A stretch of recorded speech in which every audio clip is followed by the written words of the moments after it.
네, 요한복음 두 번째 시간입니다. 이 시간에는 1장 19절부터 51절까지의 말씀을 같이 한번 또 살펴보도록 하겠습니다. 지난 시간에 했었는데 요한복음 구조를 한번 다시 떠올려 보십시오. 본론은 1장 19절부터 시작이 되는데 그 본론을 시작하는 첫 번째 단락이 우리가 지금 살펴보고자 하는 1장 19절부터 51절까지의 말씀인데요. 본론을 여는 역할들을 하고 있는 거죠. 이거 약간씩 이제 학자들마다 차이가 있을 수 있는데 10장에 가면 처음에 세례 요한이 세례를 베풀던 곳으로 예수님께서 다시 오셨다라는 이야기를 하고 있거든요. 그래서 요한이 처음 세례를 베푸는 곳하고 맞물려서 이 첫 번째 단락이 10장에서 마무리되는 것이라고도 볼 수 있습니다. 네, 그렇게 보셔도 크게 저희가 요한복음을 이해하는데 크게 어려움이 없는데 어떤 점에서 보면 제자들이 예수님을 따라가고 그리고 예수님의 사역을 열어가는 듯한 모습 속에서는 그런 점을 생각하면 이 단락이 독립적으로도 볼 수 있지 않을까? 네, 그렇게 생각합니다. 어떻게 보시든지 간에 크게 요한복음을 보시는데 어려움이 없을 것 같습니다. 요 위치를 좀 생각하시면서 요한복음으로 좀 들어가 볼까요? 처음에 우리 이 1장 19절부터 51절이 어떻게 구성되어 있느냐라고 하면 19절부터 34절까지는 요한이 증거합니다. 재미있게 증거해요. 첫 번째는 소극적으로 난 그리스도가 아니에요 라고 하면서 그리스도를 드러내죠. 자신을 낮추고 그리스도를 높이는 방식으로 증거하고요. 두 번째는 제자들에게, 요한의 제자들에게 세례 요한이 저분이 바로 그리스도야 라고 하는 방식으로 그리스도를 증거합니다. 제가 증거라는 말을 쓰는 이유는 이제 19절 가면 곧바로 이게 증언입니다라는 이야기가 나오기 때문에 그러거든요. 한번 그때 가서 다시 살펴보기로 하고요. 두 번째, 35절부터 51절까지는 그 요한의 증언에 따라서 예수를 따르는 제자들이 있었고 그 제자들을 따라서 그 제자들의 증언에 따라서 다시 예수를 믿고 나오는 사람들이 있어요. 그래서 이 단락은 증언에 따라서 예수를 누가 따르고 갔냐. 그래서 그 따르는 사람들이 결국은 예수님의 제자가 되죠. 이 따른다라는 말이 예수님의 제자가 된다는 말이거든요. 그래서 안드레 익명의 제자, 이 나중에 이름이 안 나옵니다. 누군지 한번 추적해 봐야 될 것 같고요. 베드로, 그리고 빌립, 나다나엘이 처음에 예수를 따라다니는 제자가 됐다라는 이야기가 35절부터 51절입니다. 그래서 오늘은 이 시간에는 이 두 가지 큰 이야기들을 같이 살펴보도록 하겠습니다. 자, 처음에 19절부터 28절까지의 말씀을 같이 한번 보십시오. 어, 이것이 요한의 증거다, 증언이다 라고 시작을 합니다. 19절에. 그러면서 어떻게 증언을 하고 있느냐. 제가 아까 요한이 자꾸 나는 그리스도가 아니야 라고 했는데 이걸 증언이라고 제가 말씀을 드렸잖아요. 이제 그렇게 말씀드리는 이유가 뭐냐면 19절 전반절 시작할 때 뭐라고요? 요한의 증언입니다 라고 하는 것을 말하고 있기 때문에 제가 계속 이런 이야기를 해 드리는 거거든요. 네, 그 지점을 한번 생각해 보시면 좋을 것 같고요. 그러면서 연된 인물이 아니고 나는 강야에 외치는 자의 소리고 그러면서 자신의 사역을 그리스도와 관련되어서 설명합니다. 이게 전반 19절부터 28절까지의 내용이고요. 자, 예수님을 어떻게 증거하는지 그리스도에게 계속 시선을 모으고 있다라는 점으로 한번 생각해 보시면 좋을 것 같고요. 한번 본문을 자세히 살펴보시죠. 우리 개역개정은 19절에 요한의 증언에 이르합니다라는 말을 이제 문장 마지막에 위치시켰는데 사실 번역은 헬라어 번역은 처음에 있어요. 그래서 이것이 요한의 증언입니다. 요한의 증언은 이겁니다. 라고 이야기를 하면서 요한이 계속해서 예수 그리스도를 어떤 식으로 증거하고 있는지를 물어보고 있다라는 겁니다. 자, 그래서 사람들이 요한에게 사람들을 보내서 유대인들이 보냈다라고 되어 있죠. 유대인들이 요한에게 사람을 보냈습니다라고 했는데 여기에 유대인은 그냥 일반적으로 유대인, 그러니까 아브라함의 자손 유대인 이런 의미가 아니고요. 대부분은 종교 당국자들을 가리킵니다. 요한복음 안에서 유대인들이 뭘 했다 이렇게 나왔을 때는 종교 당국자들, 예루살렘에서 권력을 갖고 있었던 사람들을 이야기합니다. 그러면서 그들은 대부분 부정적인 의미로 씁니다. 근데 뭐라고 물어봤냐면 세례 요한에 대해서 19절에 네가 누구냐 이렇게 물어보고 있죠. 네가 누구냐라고 물어본다라고 하는 것은 예루살렘이라고 하는 수도에서 종교 당국자들이 권력 있는 사람들이 사람을 보내서 세례 요한에게 네가 누구야? 라고 물어본다라고 하는 것은 거꾸로 요한의 영향력이 엄청 커져서 수도에 있는 종교 당국자들도 관심을 기울일 만큼 되었다는 거죠. 네. 그러니까 사실 이 질문 안에는 세례 요한의 영향력이 당시 얼마나 컸는지를 반증해 주고 있다고 볼 수 있습니다. 근데 요한이 까발려서 이 표현이 좀 적절할지 모르겠는데요.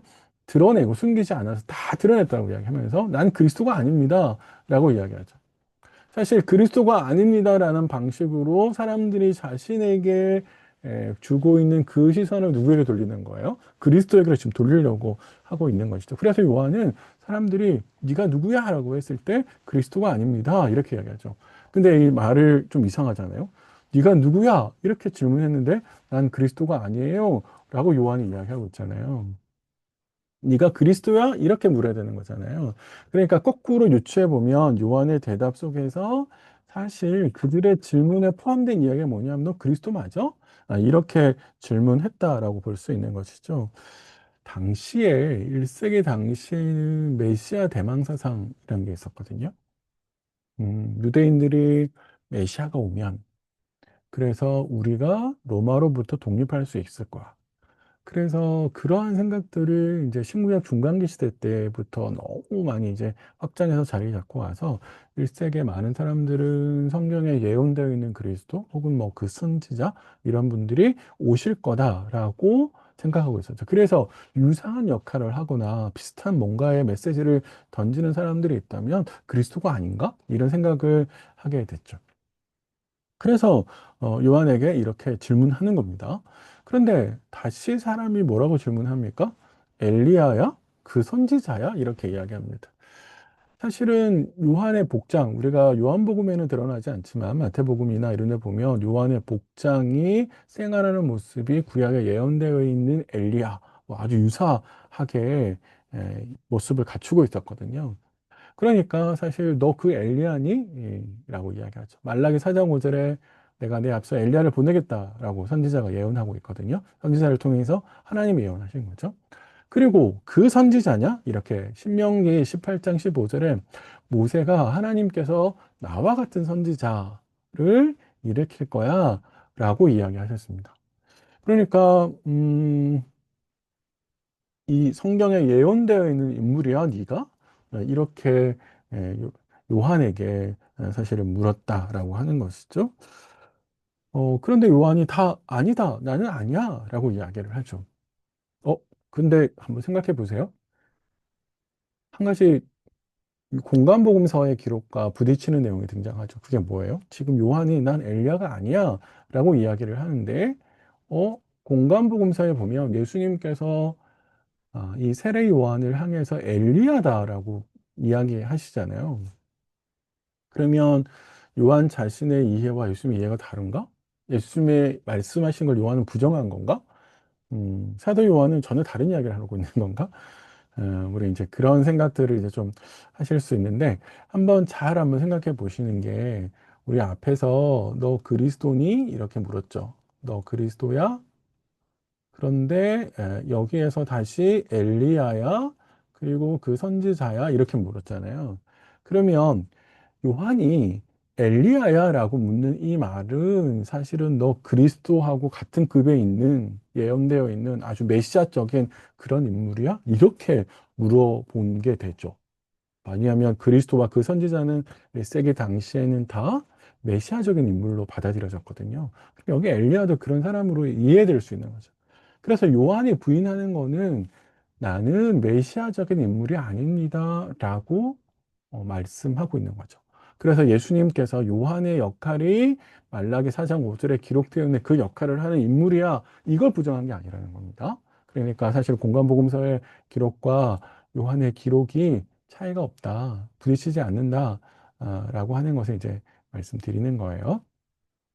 자, 그래서 요한은 다시 아니라고 자꾸 이야기하고 있습니다. 자, 그러면 넌 도대체 누구니? 성경의 그리스도도 아니고 예언된 인물도 아니면 넌 도대체 누구니? 이렇게 이제 사람들이 물어보는데, 넌 도대체 자신의 정체성이 뭐라고 생각하는 거야?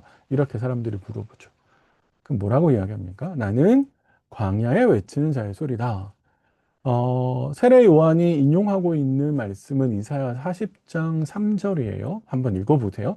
이사야 문맥 안에서 이 내용은 뭐냐면 하나님께서 전쟁에서 승리를 하시고 돌아오시는 길인데 그 길을 예비하라라고 선지자가 이야기하는 거거든요.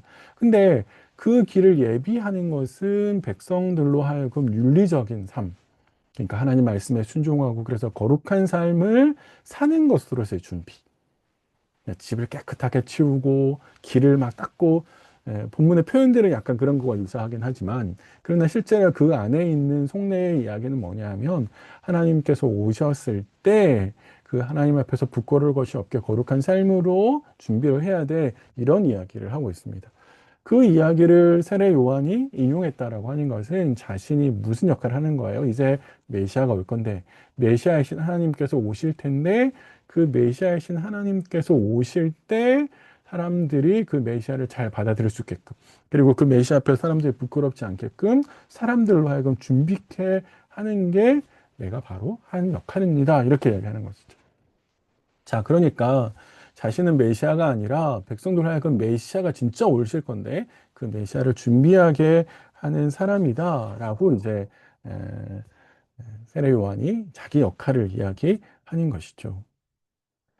자, 그러면 도대체 24절에 네가 그러면은 그 정도의 사람인데 세례는 왜 베푼 거니? 이제 이렇게 24절에 질문을 던지는데 여기 한 가지 어려운 지점이 있습니다. 24절에 우리 개역개정 번역은 이렇게 돼 있잖아요. 그들은 바리새인들이 보낸 자라. 그러니까 25절 이하에 누군가 질문을 하는데 그 질문을 하는 사람이 누가 보냈다는 거예요? 바리새인이 보냈다는 거예요. 근데 1세기 당시의 사내들이네, 그러니까 우리로 말하면 국회죠. 그 국회 구성원들하고 그 구성원들의 힘의 분배, 이런 것들을 생각해 보면 바리새인이 주도해서 누군가의 사람을 보낼 수 있었을까? 되게 회의적이거든요. 왜냐하면 당시의 권력은 대부분 사두개인들이 잡고 있었습니다. 그러니까 그것도 말이 안 되고요. 두 번째, 또 24절에 이 번역을 그대로 받아들이기 어려운 지점은 뭐냐면 바리새인이 사람들을 보냈다면 23절까지 1차로 보냈고 누군가가 아까 유대인들 종교 당국자가, 그러면 2차로 바리새인들이 또 사람을 보냈다는 뜻이 되거든요. 그러니까 두 번 보낸 거죠. 세례 요한에게. 근데 25절의 이하의 질문은 앞에 있는 질문과 굉장히 자연스럽게 이어져 가잖아요. 그래서 이 번역을 어떻게 번역하는 게 좋은가? 라고 했을 때 종교 당국자들, 유대인들이 사람들을 보냈는데 그 보낸 사절단의 일부가 바리새인이었고 그 일부 바리새인이 질문했다는 거예요. 그러니까 한 번만 보낸 거죠. 한 번 보내서 질문을 계속해서 이어오는데 이 세 번째 이상의 질문은 이 바리새인들, 보냄을 받은 사람들 중에 있었던 바리새인들이 했다. 네, 이렇게 보는 게 좋을 것 같습니다. 그러면 문맥의 흐름이 굉장히 자연스러워집니다. 네, 저는 그렇게 이해를 하는 게 좋겠다라는 생각이 들고요. 그래서 그 바리새인들이 도대체 너는 어떤 권세로 세례를 베푸는 거야? 이렇게 질문을 했는데, 왜냐하면 세례를 베풀고 있다라고 하는 것은 권력, 권한, 지위, 뭔가 있기 때문에 세례를 베푸는 거잖아요. 그래서 이렇게 물어보는 거넌 도대체 누구길래, 어떤 지위와 권한이 있길래 이렇게 세례를 베푸는 거니? 이렇게 질문을 했다라는 것이죠. 자, 그런데 요한이 어떻게 대답을 합니까? 25절에 나는 물로 세례를 베풀거니와 너희 가운데 너희가 알지 못하는 한 사람이 섰으니, 이렇게 이야기하면서 나는 그의 신발끈을 풀기도 감당하지 못하겠어 라고 이야기를 하죠. 얼핏 보면 사실 요한의 대답은 질문과 잘 안 맞잖아요. 너는 왜 세례를 베푸는 거야? 나는 이러이러해서 세례를 베풀어. 이렇게 이야기를 해야 되는데 요한은 내 뒤에 누군가 오시는데 그 오신 분은 엄청나서 내가 신발끈도 맺지 풀지 못하겠어 라고 이야기를 하고, 그러니까 사실은 논리적으로 잘 안 맞죠. 그러니까 이 요한의 속내가 뭔지를 우리가 잘 한번 생각해 봐야 되는데, 요한은 지금 앞에서 대답과 이어 오면서 자신을 극도로 낮추죠. 그리고 사람들이 자신에게 집중하는 거를 어떻게 하고 있어요? 막고 있죠. 그러면서 누구에게 집중하게 만들어요? 그리스도에게로 집중하게 만들죠. 사실 그리스도가 올 건데 그분과의 관계 속에서 내 정체성이 드러나. 근데 나는 그가 오셔서 사람들로 하여금 사람들이 그를 잘 받아들일 수 있도록 준비하게 하는 사람인데, 사실 나라고 하는 사람은 무슨 권한이 있냐고? 무슨 권한이 있어서? 무슨 지위가 있어서? 아니, 나는 오시는 분에 비하면 진짜 그분의 신발끈 풀어주는 거 그것도 감당하지 못할 정도로 아주 천한 사람이야 라고 자신을 낮추죠. 그러니까 사실을 이 세례 요한은 사실 아무것도 아니라고, 그 오로지 그리스도에게 사람들이 집중할 수 있도록 자신을 한없이 낮추죠. 그래서 나는 하나님으로부터 그리스도를 증거하라는 소명이 있었기 때문에 그 소명을 충실하게 받들고 있을 뿐이다라고 자신을 극도로 겸비하게 낮추고 있습니다. 근데 사실 이거는 우리도 좀 배워야 하는 표현인데, 모든 것을 그리스도를 중심으로. 사실 겸손은 저는 못해요 이런 게 겸손이 아니고요, 그리스도를 드러내는 게 겸손인 거죠. 나로 하여금 내가 뭔가를 할 수 있게끔 해주시는 그 능력의 근원이 그리스도이시다, 하나님이시다, 이렇게 드러내는 게 사실은 겸손한 자세라고 저는 생각해요. 그런 점에 있어서 한번 깊이 잘 생각해 보시면 좋을 것 같고요. 한 가지 더, 28절 마무리를, 이거는 어디에서 일어났냐면 세례 베풀던 곳 요단강 건너편 베다니에서 일어났습니다, 이렇게 이야기하고 있는데, 요단강 건너편 베다니 이렇게 이야기하고 있어서요, 이 베다니가 어딘지는 자세히 잘 몰라요. 학자들 간에 싸우고 있긴 합니다. 여길 거야 저길 거야 이렇게 다투고 있긴 한데, 정확하게 어딘지 확정 짓기가 쉽진 않아요. 다만 한 가지 말씀드릴 수 있는 것은, 나중에 11장에 가면 예수님께서 아끼시는 사람 나사로가 죽었을 때 그 나사로가 죽은 곳이 베단이라고 이야기하고 있거든요. 근데 그 베단이하고는 구별될 것 같아요. 거기는 예루살렘하고 가깝고 여기는 지금 요단강 건너편이라고 이야기를 하니까 거기하고는 일단 구분될 것 같습니다. 다만 거기가 어떤 뜻인지는 모르겠지만 베다니하고는 구분된다, 요 정도 하고 이해를 하시면 될 것 같습니다. 우리가 베다니가 지금 어딘지 예, 안다고 해서 뭔가 특별한 뭐 메시지를 읽어낼 수 있는 것도 아니고, 또 모른다고 해서 본문을 읽어가는데 문제가 되는 건 아니니까 같이 생각해, 네, 그 정도 이해하시면 될 것 같습니다. 자, 이제 두 번째 단락이요.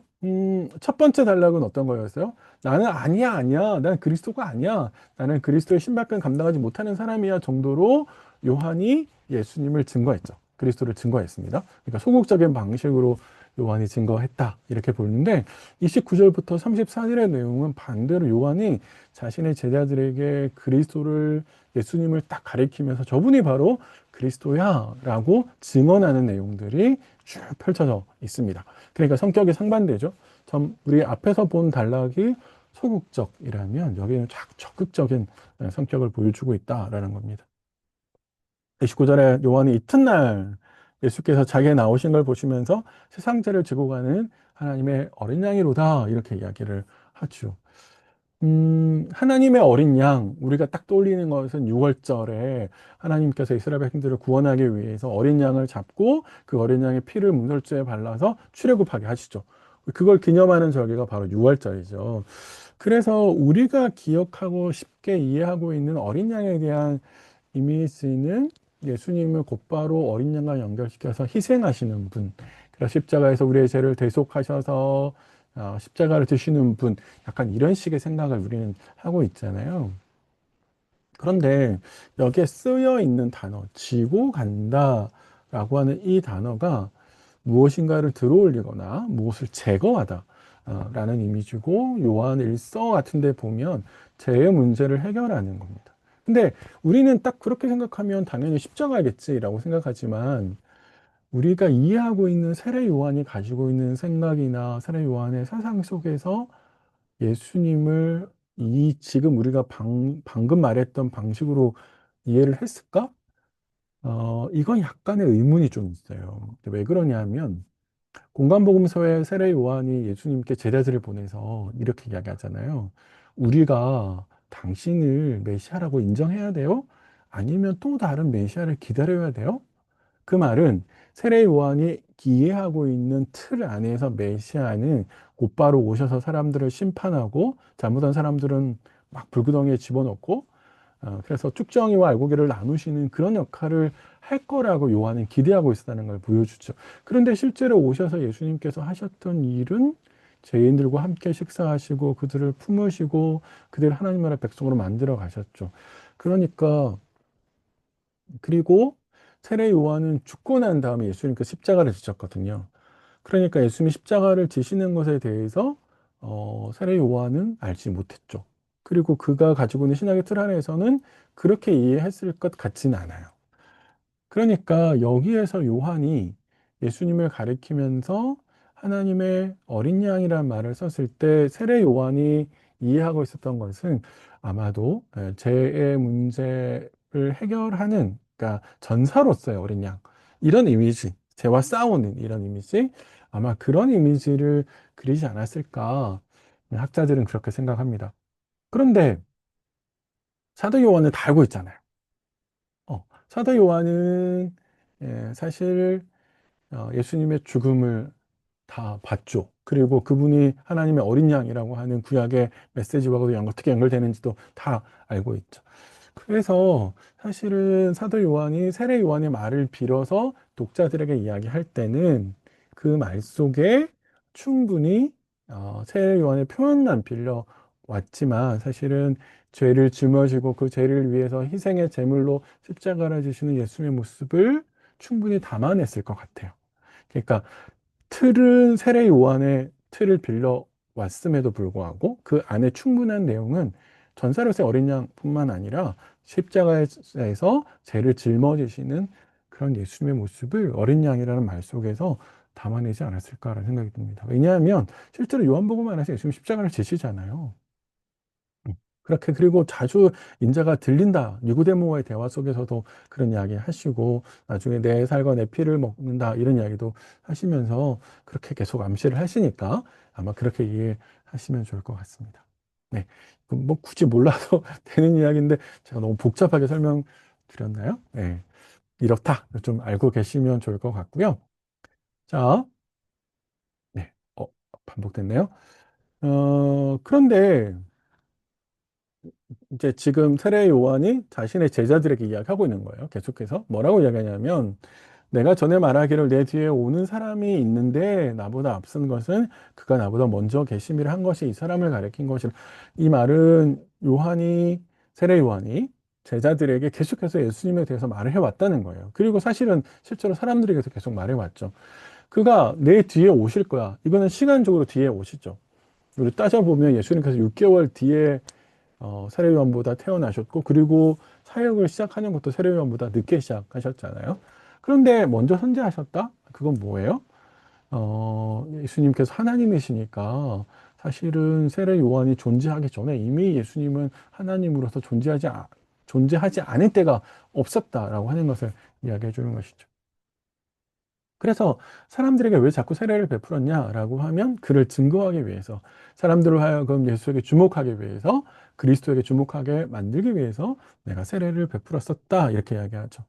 사실은 이제 우리가 아까 넌 왜 세례를 베푸는 거야? 라고 하는 그 질문의 직접적인 대답은 사실 이 31절의 대답을 보여주고 있죠. 사람들로 하여금 예수에게 주목하게 만들기 위해서, 그래서 예수를 증거하기 위해서 세례를 베풀었다라고 이야기를 하는데, 근데 내가 멀리서 자기가 나오는 예수를 어떻게 내가 그리스도라고 확신할 수 있게 됐냐라고 하면 하나님께서 나에게 알려주게 됐다 이렇게 이야기하시죠. 성령의 비둘기같이 내려 머무는 자, 그가 곧 그리스도다 이렇게 하나님께서 성령을 통해서 나에게 알려주셔서 내가 그걸 확신하게 됐다 이렇게 이야기하죠. 그래서 처음에 요한은 몰랐죠. 예수가 그리스도인지 몰랐는데 하나님의 이 알려주시는 계시를 통해서 보고 확실하게 알아서 증언하게 됐다라고 제자들에게 이야기하고 있습니다. 복음서 이제 공간 복음서에 하나님께서 하늘을 여시고 성령이 비둘기 같이 내려왔다. 그래서 이는 내 사랑하는 아들이요 라고 말하는 대목이 있잖아요. 그 대목하고 요 대목은 많이 차이가 있죠. 거기는 과정들을 쭉 설명하면서 어떻게 됐어요? 예수님께서 하나님이 보내신 자, 하나님의 아들 그리스도라고 하는 것을 하나님이 직접 증언해 주시는, 증거해 주시는, 확증해 주시는 그런 모습으로 그려져 있다면 요한복음은 결과적으로 그래서 예수가 누구냐라고 하는 거, 어떻게 요한이 그걸 인식했냐라고 하는 측면에서 본문을 그리고 있습니다. 네. 자, 그래서 34절까지는 어떤 이야기냐 면 세례 요한이 예수님을 적극적으로 증거한 이야기. 그래서 제자들이 그 증언을 들었죠. 그런데 앞에서 이야기는 뭐예요? 1장 19절부터 34절에 당국자들은 세례 요한을 막 이렇게 조사했잖아요. 19절부터 28절에 19절부터 28절입니다. 제가 여기 잘못 썼습니다. 19절부터 28절에 당국자들은 요한의 증거를 거부했죠. 사실 안 받아들였거든요. 그리고 이 이야기 더 거슬러 올라가면 1장 9절 이하의 이야기, 12, 13절까지 가는 이야기 보면 자기 땅에 오신 하나님을 유대 백성들은 거절했잖아요. 그런데 34절부터 51절은 어떤 이야기를 하고 있냐면 계속해서 예수를 따라가고 있는 예수의 향한 증언, 세례 요한의 증언을 듣고 그리고 안드레의 증언을 듣고 예수의 제자가 되는 사람들의 이야기. 이게 비교되죠. 종교 당국자들은 예수를 거부하고 유대인들은 예수를 거부하는데 예수님의 첫 번째 제자가 됐던 사람들은 계속해서 예수를 믿고 따라가는 이야기들을 하고 있다. 비교가 되는 겁니다. 이 요한복음 안에서 이런 비교, 대조하는 내용들이 제법 많이 등장합니다. 이렇게 계속 가시면서 한번 보시면 좋을 것 같아요. 나중에 3장의 니고데모 그리고 세례 요한의 제자들이 한 부류라면 4장에 가면 사마리아 여인이 등장하잖아요. 이게 또 대조를 이루죠. 5장에 38년 된 병자를 예수님께서 고치셨는데 그가 보이는 태도와 9장에 앞을 보지 못하는 사람을 고쳤는데 그 앞을 보지 못했다가 본 사람의 태도는 너무 대조를 이루거든요. 그래서 그런 대조하면서 본문을 보시는 거 참 재미있을 것 같아요. 한번 그렇게 해보시면 좋을 것 같고요. 자, 처음에 두 제자에게 요한이 예수를 증거하는 모습이 이제 35절 이하에 그려집니다. 자, 그래서 두 제자에게 요한이 증명하죠. 세례 요한이. 자, 그런데 본문에 보시면 이 사람이 누구냐? 이 두 제자가 누구냐? 그 중에 한 사람은 안드레라고 이야기해요. 그죠? 나중에 가시면 40절에 요한의 말을 듣고 예수를 따르는 두 사람 중에 하나는 시몬 베드로의 형제 안드레다 이렇게 됐죠. 그러면 또 한 사람은 누구예요? 두 사람 중에 한 사람은 안드레야. 근데 한 사람은 이름이 드러나지 않아요. 그래서 이 사람이 누굴까? 본문 그 어디에도 이 사람이 누군지를 알려주는 것이 없는데, 이 사람은 바로 이 복음서를 쓰고 있는 사도 요한이라고 보는 게 좋지 않을까 싶습니다. 사도 요한이기 때문에 이름을 감출 수 있다는 거예요. 자기이기 때문에. 근데 만약에 사도 요한이 아니고 그 사람이 다른 사람이었다면 사도 요한이 그 사람의 이름을 감출 수가 없겠죠. 그건 너무 어렵겠잖아요. 그러니까 자기니까 사실은 감추었을 거다라고 생각하고 나중에 가면 사랑하는 제자라고 계속 이제 이야기하시는데 그래서 사도 요한일 거라고 저희는 생각합니다. 그래서 두 사람이 누구냐? 처음에 안드레와 사도 요한. 이 두 사람이 세례 요한의 제자였다가 세례 요한의 증언을 듣고 예수님에게 쫓아간 사람들이다라고 이해하는 것이죠. 그러니까 사실은 스승이 계속해서 이걸 이야기해 왔으니까 그 증언을 딱 듣고 확실히 딱 가르쳐 주니까 예수님을 따라간 것이다라고 볼 수 있습니다. 근데 이 두 사람이 요한의 증언을 딱 듣자마자 예수님을 딱 따르잖아요. 37절에. 사실은 이기적 아니에요?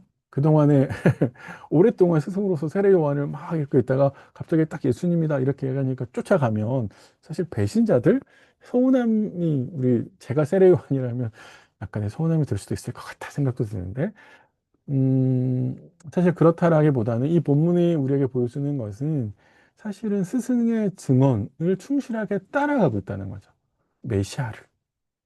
그래서 이 두 사람이 사실은 세례 요한의 증언을 확정시켜주는 역할을 하고 있는 거다. 이렇게 이제 보는 게 더 좋을 것 같습니다. 이기적으로 스승을 버린 게 아니라 스승의 그 말이 사실이었다라고 하는 것을 확인시켜주는 방식으로 이 본문을 이해하는 게 좋을 것 같아요.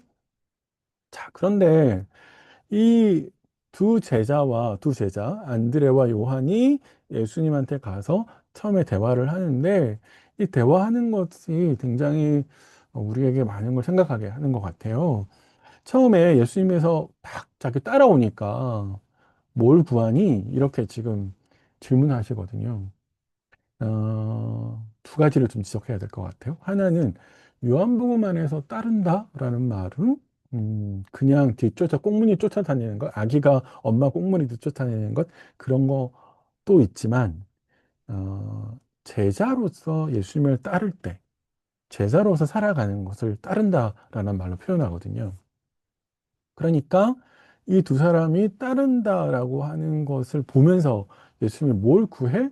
라고 말씀하시는 것은 두 가지 차원으로 있을 것 같아요. 너희 지금 무슨 생각으로 내 뒷공문이 쫓아오는 거야? 아까 아기가 엄마 쫓아내시 그러한 물리적인 차원에서 생각할 수도 있지만 더 예수님의 질문은 더 궁극적으로 너희가 진짜 인생 가운데에서 찾고 싶은 게 뭐니? 이런 차원에서 질문을 하시는 것처럼 보여요. 요한복음 안에는 이렇게 우리가 일상에서 대화하는 것을 예수님께서 영적인 차원으로 끌어올려서 대답해 주시거나 그걸 다루시는 장면들이 꽤 많이 등장합니다.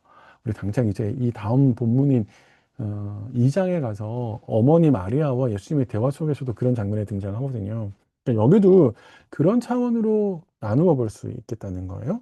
그래서 그 대답으로 어디에 머물고 계십니까? 라는 말, 아까 우리 머문다라는 말이 예, 장막을 친다라는 말이라고 말씀드렸잖아요. 저희 1강에서.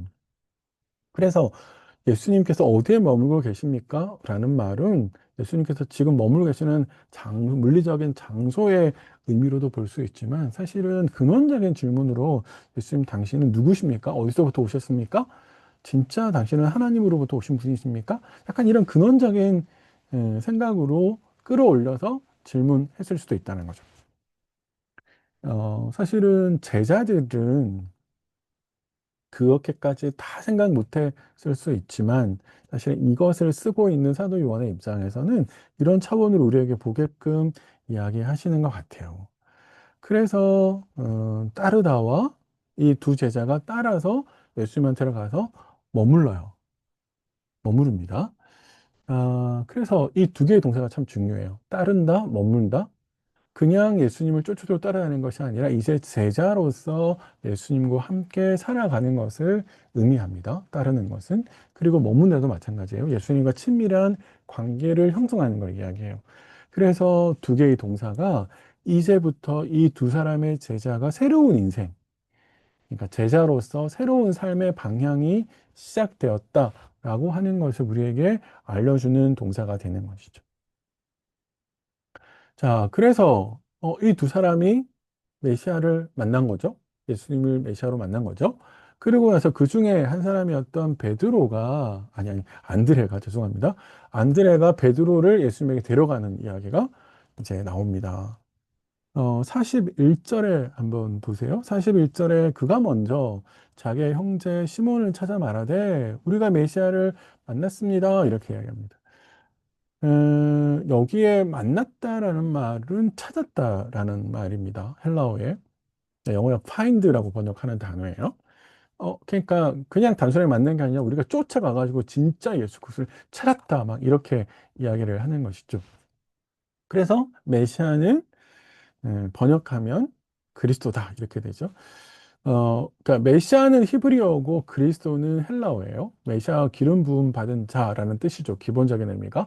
그래서 구약에서는 왕이나 대제사장 두 사람에게 기름 부음을 받았죠. 그리고 그 기름 부음을 받는 이유는 뭐냐면 그들에게 하나님께서 독특한 특별한 뭔가 역할을 부여하신다라는 의미를 가지고 있습니다. 그래서 구별되어진 사람이다. 어떤 특별한 의무, 어, 의해서 어떤 특별한 역할에 의해서 구별되어진 사람이다. 이런 뜻으로 사실은 기름을 부었거든요. 근데 우리가 메시아를 만났다. 이렇게 이야기를 하는데 한 가지 주목할 건 뭐냐면 41절에 왜 먼저라는 말을 썼냐라는 거예요. 이상하지 않을까요? 41절에 먼저. 왜 먼저라고 그랬을까? 이걸 한번 좀 기억해 두시면서 다음 본문으로 한번 좀 기억해 두고 계세요. 제가 조금 있다가 다시 왜 먼저라고 했는지 말씀드릴게요. 그래서 이제 베드로에게 이름을 바꿔주시죠. 너 개바 이렇게 이야기하십니다. 반석이란 뜻이고 이거 번역하면 베드로다 이렇게 다시 친절하게 사도요한이 알려줍니다. 사람의 이름을 바꾼다라고 하는 것은 우리 구약에서 이름을 바꾸는 내용이 쭉으로 나오잖아요. 아브라함을 아브라함이라고 그러고 사례를 사라라고 이야기를 하잖아요. 이름을 바꾼다라고 하는 것은 인생의 방향을 바꾼다라는 것으로도 이해할 수 있을 것 같고, 그래서 예수님께서 이제 당신이 베드로를 부르신 그 의도대로 우리 가론복음서에서는 이렇게 돼 있잖아요. 네가 지금까지 고기를 낚는 어부였는데 사람을 낚는 어부가 될 거야 라고 하시면서 그의 인생의 방향을 확 바꾸어 주시죠. 여기 이름을 바꾸시는 것도 아마 그런 의미로 우리가 이해하면 좋을 것 같고요. 지금 시기도 보면 예수님께서 처음 제자들을 부르신 상황이시잖아요. 그래서 그런 방식으로 바꾼 게 좋겠다라는 겁니다. 어, 음, 우리가 지금까지 살펴보는 이런 내용들을 1장 12, 12절, 그리고 혹은 더 앞으로 9절부터 10절과 연결시켜서 생각해 보면, 영접하는 자에게 하나님의 자녀가 되는 권세를 주신다, 이렇게 말씀하셨는데, 실제로 유대인들은 언급하지 않았는데, 이 본문에 현재 지금 등장하고 있는 제자들은 예수님을 영접하고 있죠. 그리고 예수님을 믿죠. 예수님을 따라다니고 있잖아요. 그런 측면에서 비교가 되는 것이죠. 그래서 영접하는 자에게 주는 권세를 실제적으로 누리고 있는 사람들, 혹은 누리지 못한 사람들과 누리는 사람들 사이의 대조, 이런 것들을 우리에게 많이 생각하게 있습니다. 한 번 더 있는데요.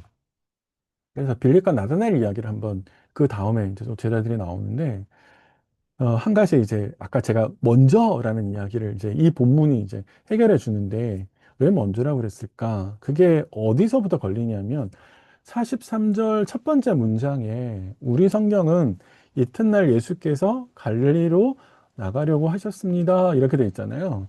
근데 헬라어 성경을 직역하면 예수님이란 말은 없고 그는 갈릴리로 가고자 하였습니다라고 돼 있어요. 그러니까 우리 개역의 번역은 해석한 거죠. 그가 누구다? 예수다. 그런데 어, 잘 생각해 보시면 갈리로 가고자 하는 그가 진짜 예수님으로 봐야 되나? 약간 의심이 들 수 있죠. 왜 의심이 되냐면 아까 제가 먼저 말씀드린 것처럼 41절에 먼저라는 말이 나왔는데 여기를 예수님이 갈릴리로 가셨어요라고 번역을 하면 먼저라는 말을 쓴 이유를 찾기가 어려워요. 그쵸? 두 번째, 패턴이 있어요. 예수님한테 나오는 사람들, 이 뒤에 이제 나다나엘이 예수님께 나오는데, 나다나엘은 빌립의 초대로 나오거든요. 그리고 앞에도 세례 요한의 증언으로 안드레와 사도 요한이 나왔고, 안드레의 증언으로 베드로가 나왔죠. 그러니까 여기도 이런 패턴들이 계속해서 있는데, 굳이 꼭 여기에서 빌립을 부르는 사람만 예수님이 했다? 이렇게 보기에는 되게 어색하잖아요.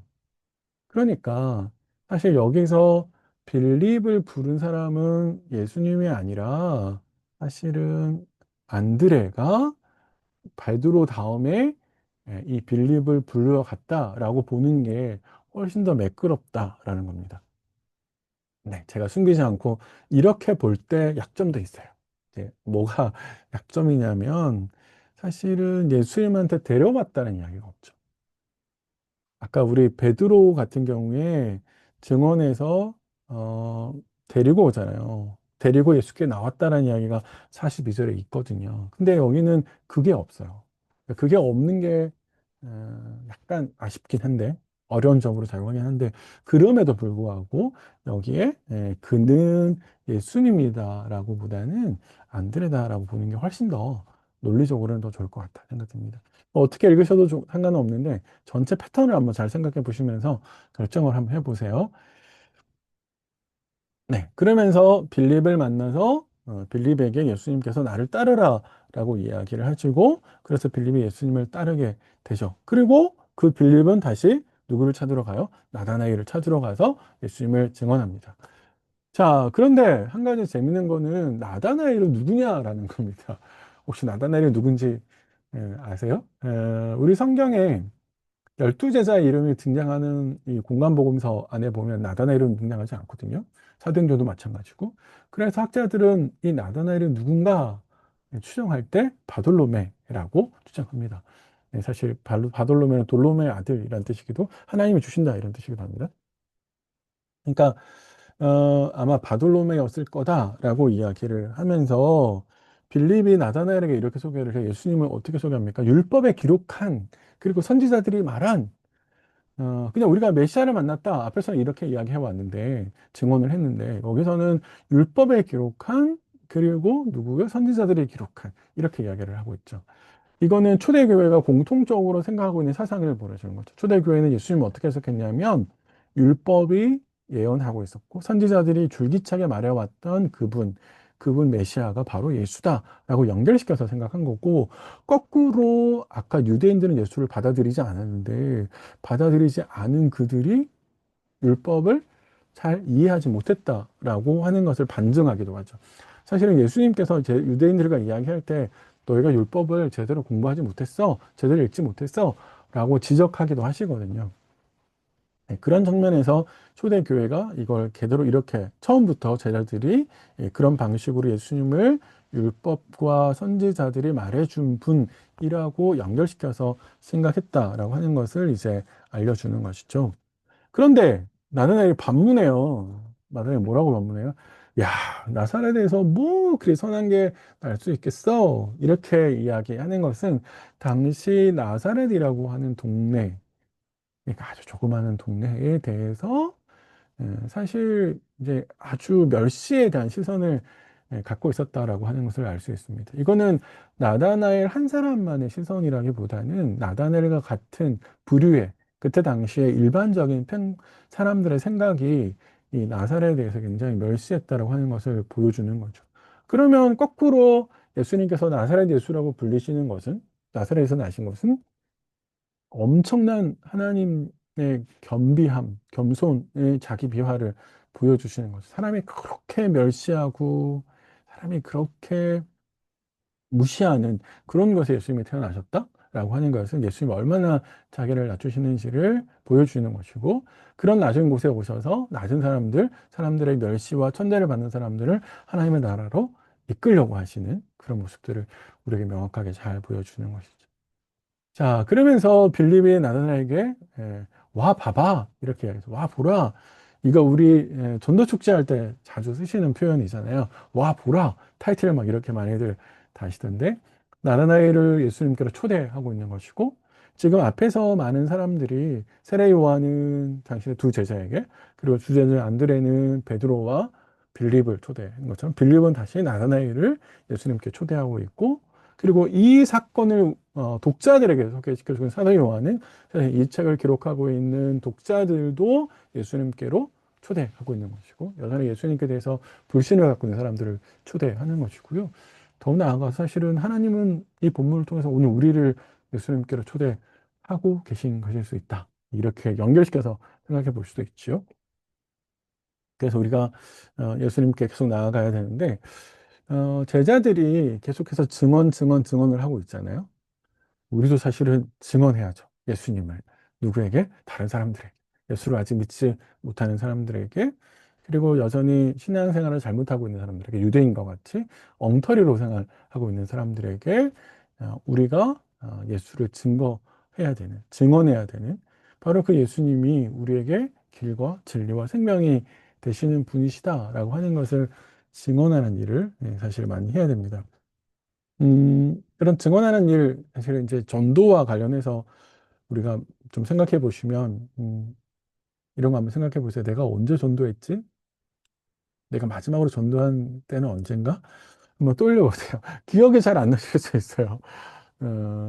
사실은 물론 전도한다라고 하는 게 꼭 누군가에게 예수님을 새로 소개시켜 주는 것만 전도하는 건 아니고, 초신자를 잘 양육하는 것도 다 전도의 카테고리 안에 들어갈 수 있긴 하거든요.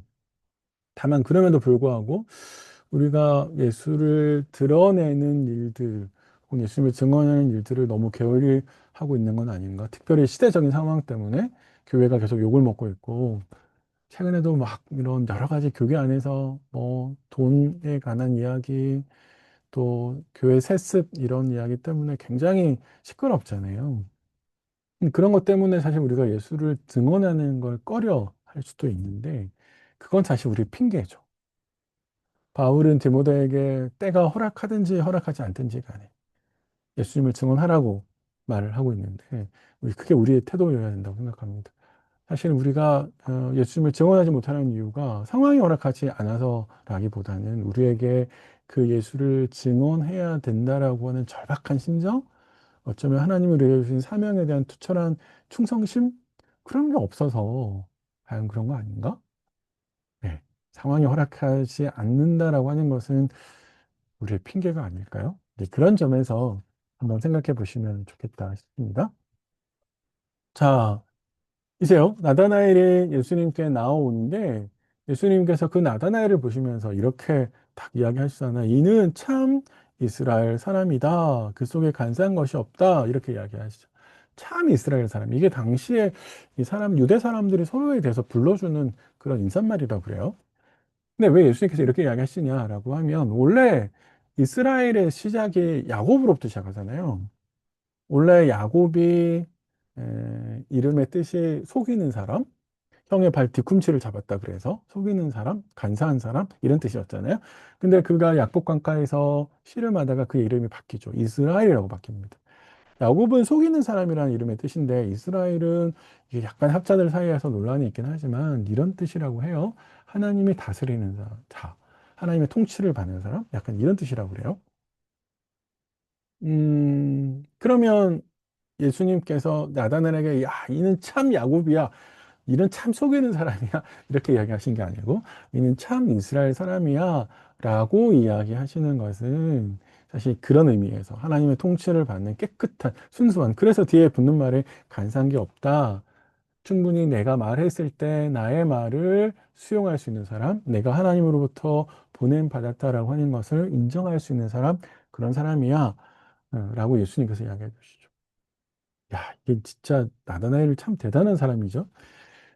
음, 우리가 예수님 앞에 딱 지금 갔을 때 예수님이 와, 이는 참 이스라엘 사람이야. 이렇게 우리를 보시면서 평가를 하실 수 있을까요? 아, 진짜 그럴까? 아니, 제가, 예, 각자 우리 같이 한번 좀 생각해 보시죠. 아, 너무 찔리는 게 너무 많네요. 나는 예수님께, 그걸 어떻게 아세요? 라고 물었을 때 예수님께서 무화과 나무 밑에 있을 때 봤어? 라고 이야기하시는데, 당시 무화과 나무는 묵상과 기도의 장소였다 그래요. 그러면서 사실은 예수님께서 아셨다라고 하는 것은 예수님의 초자연적인 능력이 발동을 한 거죠. 이거는 나중에 가면 계속 이런 것들이 예수님의 초자연적인 능력들을 볼 수 있는 장면들이 등장을 합니다. 예수님께서 그렇게 대답을 하시니까 나는 이렇게 고백합니다. 이는 진짜 하나님의 아들입니다. 이렇게 표현하는데 하나님의 아들이라는 표현은 사실 구약에서 이스라엘을 향해서도 사용했던 표현이에요. 출애굽기 4장에 내 아들 이스라엘이라는 말을 하나님께서 하시거든요. 그러면 여기에 나다나엘이 말한 하나님의 아들이라는 말은 지금 구약에 쓰고 있는 표현하고는 약간 결이 달라요. 한번 예수님께서 유대인들하고 이렇게 막 논쟁하실 때도 자꾸 하나님의 아들이라는 표현을 썼을 때 유대인들이 굉장히 죽이려고 이야기했단 말이에요. 그러니까 결이 다른 이야기죠. 그러니까 여기 나다나엘이 하나님의 아들이라는 말을 썼을 때 그 아들이라는 말은 하나님과 유일무이한 관계에 있는 약간 신적인 존재로서 예수님을 고백하는 말이라고 볼 수 있습니다. 그러면서 이스라엘의 임금입니다. 이렇게 이야기하죠. 이스라엘의 임금이라는 말은 다윗 가문에서 그 전과 다른 진짜 왕이 올 거다라고 하는 예언들을 받들어서 이스라엘의 임금이라는 말을 쓰거든요. 나중에 12장 13절 한번 찾아보십시오.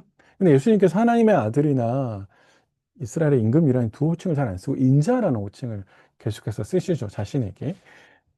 인자라는 뭐 그 용어도 학자를 해 약간의 논란이 있긴 하지만 나중에 한번 등장했을 때 설명을 좀 드리는 걸로 하고요. 어쨌든 예수님은 이 두 호주 모델을 거부하십니다. 왜냐하면 당시 사람들이 이걸 자꾸 정치적인 용어로 써서 자신들을 로마로부터 구출해줄 그런 정치적인 힘이 있는 메시아를 기다했기 때문에 이런 용어들 속에 담았기 때문에 예수님은 이 두 용어를 이제 거절하시고 인자라는 말을 쓰십니다. 우리가 주목해야 될 부분은 이제 여기인데 예수님께서 이 나다나엘에게 더 큰 약속을 해주신단 말이에요. 어떤 큰 약속을 해주냐면 네가 무화과 나무 아래서 보았다는 걸 믿어 더 큰 표적들을 보게 될 거야 라고 이야기하시죠. 여기에 더 큰 일이라고 표현된 거는 사실은 이제 2장부터 해서 쭉 나오는 예수님께서 일으키시는 표적들을 이야기합니다. 2장 1절부터 11절에 첫 번째 표적, 4장에 가면 두 번째 표적, 5장에 가면 38년 된 병자를 고치는 거, 이런 여러 가지 표적들이 있는 거죠. 그래서 네가 보는 표적은 야곱이 보았던 환상을 뛰어넘을 거야, 라고 이야기를 하십니다.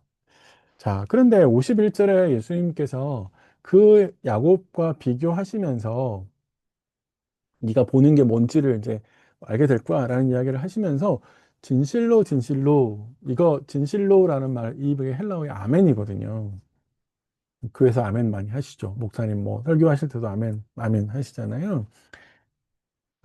진실로라는 말은 공간복음서 안에 여러 번 사용되는데 재미있게도 요한은 이 두 번 반복해요. 진실로 진실로라는 이 표현은 이 두 개를 붙여서 쓰는 표현은 요한복음에서만 등장합니다. 되게 재밌죠. 그러니까 요한이 예수님께서의 말씀을 확증하고 강조하기 위해서 그다음에 이 그리스도에 대해서 확증시키기 위해서 그 강조하는 식으로 이 말을 씁니다. 근데 이제 51절을 이해할 때 지금 네가 너 나다나엘에 이걸 볼 거야 라고 이야기를 하고 있는데 그게 뭐냐라고 하면 창세기 28장 12절에 기록되어 있는 말씀을 이렇게 51절에 갖고 와서 너희가 보리라 이렇게 되어 있거든요. 그러니까 나다나엘도 볼 거고 제자들도 이렇게 보게 될 거를 약속하시는데 이걸 되게 오해하는 거가 있어요. 이제 우리 너무 쉽게 이 창세기의 이 사닥다리를 가지고 십자가를 곧바로 연결시켜서 사닥다리가 이렇게 오니까 십자가와 연결시키는 거 아닌가? 왜 우리 전도지 만들 때 이렇게 두 가지 이렇게 손을 딱 이렇게 종이를 붙여놨다가 제로 말면 이게 이렇게 딱 벌어졌는데 하나님과의 관계가 벌어졌는데 그 사이에 십자가가 있습니다. 이런 방식으로 하시잖아요. 이제 그런 방식으로 하늘과 땅을 연결시키는 사닥다리가 그 십자가다라고 이야기를 하거나 혹은 창세기 28장 12절에 야곱이 이렇게 선사들이 오르락내리락 하는 걸 보면서 그때 예수님을 봤다. 그걸 지금 이 본문이 증명해 주는 거다. 아니요, 그렇지 않아요. 자세히 한번 생각해 보십시오. 야곱이 환상을 봤죠. 근데 지금 예수님이 제자들에게 뭘 약속해 주고 있어요? 너희가 야곱이 본 환상을 뛰어넘는 환상을 보게 될 거야.